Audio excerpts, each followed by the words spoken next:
आज का हमारा टॉपिक है ऑप्टिमल पोर्टफोलियो। एक पोर्टफोलियो स्टॉक एक्सचेंज में कैसे बनाएं और कितने स्टॉक्स उसमें होने चाहिए और कितने कितने मिनिमम होने चाहिए और कितने मैक्सिमम होने चाहिए एक अच्छा पोर्टफोलियो होने के लिए।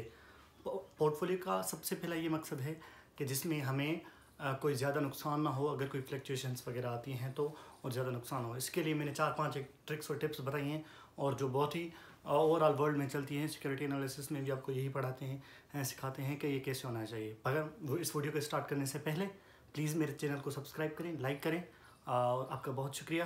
तो आइए चलते हैं। सबसे पहले क्या होना चाहिए? सबसे पहले कोई भी स्टॉक हो, किसी भी सेक्टर का हो, वो आपके टोटल इन्वेस्टमेंट, टोटल कैपिटल का 20% से ज़्यादा ना हो। चाहे कितना भी लुक्रेटिव स्टॉक क्यों ना हो, कि कैसा भी हो, लेकिन मैक्सिमम जो आपके टोटल इन्वेस्टमेंट का 20% होना चाहिए कोई भी स्टॉक। इससे ज़्यादा आप कभी भी अपने पोर्टफोलियो में किसी भी स्टॉक को अलोकेशन ना दें।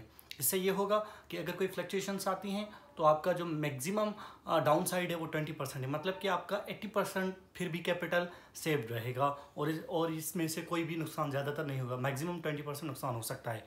तो इसीलिए सबसे जो पहली बात है वो ये है कि 20% रूल अपना लें अपनी लाइफ में। अगर आपको स्टॉक एक्सचेंज में इन्वेस्टर बनना है तो 20% से ज़्यादा किसी भी शेयर को अपने पोर्टफोलियो में ना रखें।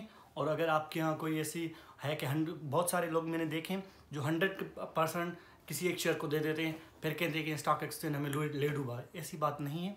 इसीलिए हमेशा एलोकेशन जो अपने शेयर्स को दें वो 20% दें, इससे ज़्यादा कभी भी ना दें। ये आप अपना जहन बना लेंगे, 20% से ज़्यादा किसी भी शेयर को नहीं देना। स्टॉक्स बहुत सारे लोग, मैंने तो कुछ दोस्त देखे हैं जिनके यहाँ 3 स्टॉक होते हैं मैक्सिमम, उससे ज़्यादा कोई होते ही नहीं। FB ग्रुप में आप देखते हैं या कहीं भी देख लें, जो भी पूछते हैं यार मेरे पास तो सिर्फ 3 स्टॉक्स हैं। कभी भी ऐसा ना करें। मिनिमम एक स्टॉक्स आपके यहाँ जितने होने चाहिए वो हैं 5 से लेकर 7 मिनिमम स्टॉक्स, और मैक्सिमम 15 से ज़्यादा भी ना रखें। कई लोग होते हैं कि हम डाइवर्सिफाई अपना पोर्टफोलियो कर रहे हैं और पता चलता है कि 30 से 35 स्टॉक्स पड़े होते हैं। अरे भाई इतने तुम क्या कोई स्टॉक फंड्स मैनेजर हो कि क्या हो जो 35 स्टॉक रखे हुए हैं? तो इसीलिए जो ऑप्टिमल पोर्टफोलियो है वो है 5 to 7 मिनिमम होने चाहिए और मैक्सिमम 15 होने चाहिए। इससे ये होता है कि आप अपना पोर्टफोलियो को ट्रैक कर सकते हैं, उससे पता चल सकता है कि कितने स्टॉक्स हैं, कितने होने चाहिए, कितने नहीं होने चाहिए, और क्या क्या उनके फाइनेंशियल स्टेटमेंट्स हैं, उनका जो है आप अच्छी तरह से उनका इवेल्यूशन करते रहेंगे। और ये ज़रूरी नहीं कि आप हमेशा उन्हीं स्टॉक्स पर मबनी रहें। नहीं, इसे ये ऐसा होना चाहिए कि आप उनको वक्तन फ़वक्तन एवेल्यूएट करें। और अगर आपको कोई समझ नहीं आ रहा या आपको ऐसा लग रहा है कि हुकूमत की पॉलिसीज़ इसको अच्छा नहीं आगे चल कर करेंगी, तो उसको आप लिक्विडेट कर दें और उसकी जगह कोई दूसरा स्टॉक रख लें। दूसरी बात कि आपने 7 से 8 शेयर्स भी रख लिए अपने उसमें पोर्टफोलियो में, पता चला कि सारे के सारे एक ही सेक्टर के हैं, तो ये भाई कहे कि डाइवर्सिफिकेशन हो गई। क्योंकि हुकूमत जब भी वो करती है, कोई भी पॉलिसीज़ बनाती है वगैरह, जो भी करती है वो किसी पूरे सेक्टर के लिए बनाती है। ऐसे नहीं कि एक्स कंपनी है सिर्फ ये इसी के लिए पॉलिसीज़ हैं, नहीं, ऐसा नहीं होता। तो आपको चाहिए कि डिफरेंट स्टॉक्स, डिफरेंट सेक्टर्स के होने चाहिए स्टॉक्स, और सेम सेक्टर्स के नहीं होने चाहिए। ऐसे नहीं कि 7 स्टॉक एक ही सेक्टर की, ना, बिल्कुल भी नहीं।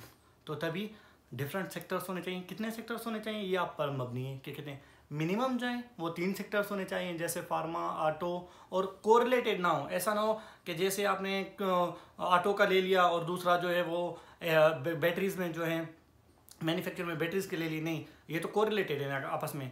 अगर कार की सेल्स कम होंगी तो जाहिर सी बात है जो कार में बैटरी पड़ती है उनकी भी सेल्स तो कम ही होगी ना। इसी वजह से जो कोरिलेशन है वो सेक्टर्स में वो कम हो। इससे क्या होगा, आपका जो डाउनफॉल है आपकी पोर्टफोलियो का, आपके ओवरऑल कैपिटल का, वो कम होगा और इससे आपको नुकसान से आप बच सकेंगे। तो कम से कम कितने होने चाहिए?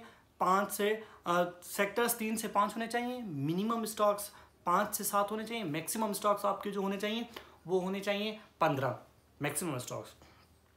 और दूसरी बात ये कि अपने पोर्टफोलियो में हमेशा 2 से 3 ऐसे स्टॉक्स रखें जो डिविडेंड देते हो।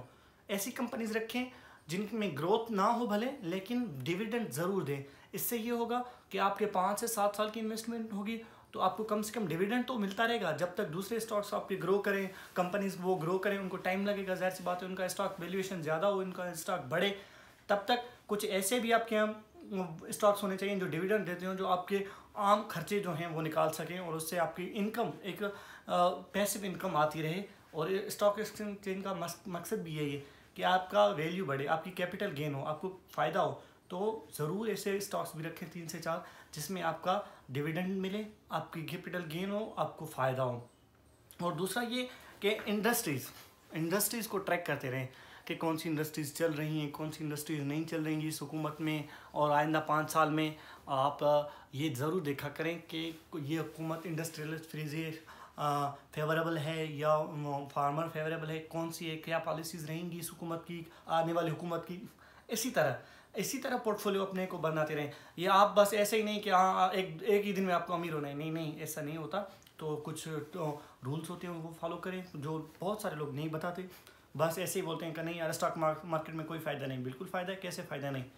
जब तक आप लॉस बुक नहीं करेंगे तब तक आपको लॉस नहीं है, ऑन द पेपर लॉस होगा सिर्फ। जब तक आप कोई सेल्स शेयर नहीं करेंगे जो वही, तब तक आपको नहीं होगा। तो इसलिए इंडस्ट्रीज़ को ट्रैक करें, क्या हो चल रहा है क्या। और दूसरी बात, अपने आप को खुद को भी देखें कि आपकी नेचर क्या है, क्या आप रिएक्शनरी हैं, क्या आप सब्र कर सकते हैं कि फॉर एग्जांपल कोई एक शेयर आपने परचेज कर लिया जिसकी प्राइस फॉर एग्जाम्पल 15 रुपीज़ है, लेकिन आपको पता है ये कंपनी बहुत अच्छा काम कर रही है, इसकी मैनेजमेंट भी अच्छी है, तो ये आगे चलकर इसमें हमें फ़ायदा होने वाला है। तो क्या आप 3 से 5 साल तक ये पैसे रख सकते हैं? आपको काम ये पैसे एक्स्ट्रा हैं, काम नहीं आएंगे, तो ही आप ऐसे शेयर्स में लगाएं। और हाँ, दूसरी बात कि आप कभी भी स्टॉक मार्केट में पैसे ना लगाएं अगर आपको ये लग रहा हो कि हाँ ये मेरे पैसे हैं, मुझे कल या परसों काम आ जाएंगे, मैं निकाल लूँगा। फिर इससे क्या होगा, आपके ऊपर टैक्स लगेगा, आपके यहाँ ब्रोकरेज कॉस्ट आएगी। तो बराए मेहरबानी ये बात आप समझ लें कि जल्दबाजी बिल्कुल भी ना करें स्टॉक मार्केट में। और दूसरी बात कि आप कभी भी ये ना कहें कि आज मेरे पास एक्स्ट्रा पैसे हैं, पता चले कि 3 दिन बाद आपको वो काम आए, वो आपको किसी और काम में, तो आप वो निकाल लें। तो इससे आपको ब्रोकरेज कॉस्ट लगेगी, टैक्स लगेगा और बहुत सारी दूसरी चीज़ें होंगी। आप स्टॉक मार्केट में ऐसे पैसे लगाएं जिसमें आपको 3 से 5 साल तक उनकी कोई ज़रूरत ना पड़े। बहुत सारे लोग, स्टॉक मार्केट का ये भी मकसद है कि आप आज अगर जो इन्वेस्ट करें, अगर जब आप रिटायर होंगे तब आपको वो पैसे काम आए। स्टॉक मार्केट का ये भी मकसद होता है। तो बराए मेहरबानी कोई जल्दबाजी भी ना करें पोर्टफोलियो बनाते हुए, और अपने आप को बिल्कुल जानें कि ये आप क्या कर रहे हैं, क्या नहीं कर रहे, और इससे क्या फ़ायदा होगा। तो क्विक रिमाइंड, क्या क्या करना चाहिए। एक तो 20% रूल, किसी भी स्टॉक को 20% से ज़्यादा अपनी कैपिटल एलोकेशन ना करें, बिल्कुल भी नहीं करें।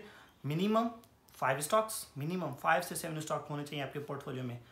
और वो ऐसे ना हो कि एक ही सेक्टर के 5 से 7 वो स्टॉक्स होने चाहिए, नहीं, मिनिमम 3 सेक्टर्स हों, 5 से 7 स्टॉक्स हों। मैक्सिमम 15 स्टॉक्स ले लें आप, और 5 से 7 सेक्टर का चूज़ कर लें, उनमें से डाइवर्सिफिकेशन हो, कोरिलेशन ना हो। और अपने आप को जाने कि आप क्या जल्दबाजी में तो नहीं कि कल पैसे परसों आपको चाहिए और आपने आज वो स्टॉक में लगा दी कि आज मेरे पास एक्स्ट्रा नहीं, ऐसे पैसे नहीं। 5 से 7 साल तक आपको वो पैसे काम ना आए, वो पैसे लगाएं। दूसरा, 3 से 4 डिविडेंड स्टॉक भी, 2, 3, 4 इतने स्टॉक्स डिविडेंड में भी रखें जो कि आपको passive income, as a passive income आपके यहाँ आते रहें, और रोज़मर्रा के खर्चे आप जैसे बियर कर सकें और निकाल सकें। दूसरा, इंडस्ट्रीज़ देखा करें कि कौन सी इंडस्ट्रीज़ चल रही हैं, कौन सी इंडस्ट्रीज़ नहीं चल रही। और जो आप स्टार्टिंग में बेसिक में जाएं, FMCGs हो गई, जैसे खाने की हो गई, फार्मा हो गई, ये ऐसी इंडस्ट्रीज़ हैं जिनकी हमें हमेशा ज़रूरत पड़ती रहती है। ये वो नहीं होंगी, इनमें कोई इतना ड्रास्टिक चेंज नहीं आने वाला। तो स्टार्टिंग में इसमें जाएं, जब आपको नोवा हो जाए तो फिर आप दूसरी इंडस्ट्रीज़ भी रिसर्च करें उन पर, कि किसी के तुक्के पे ना जाएं कि इसने बोल दिया तो हाँ ये ले लेता हूँ, नहीं, कुछ अपनी रिसर्च करें और अपने यहाँ स्टॉक्स को देखें, क्योंकि ये आपका पैसा है। कोई और आपको क्या गिफ्ट बता सकता है कि ये ले लो, वो ले लो, कर कोई फिर जाए तो।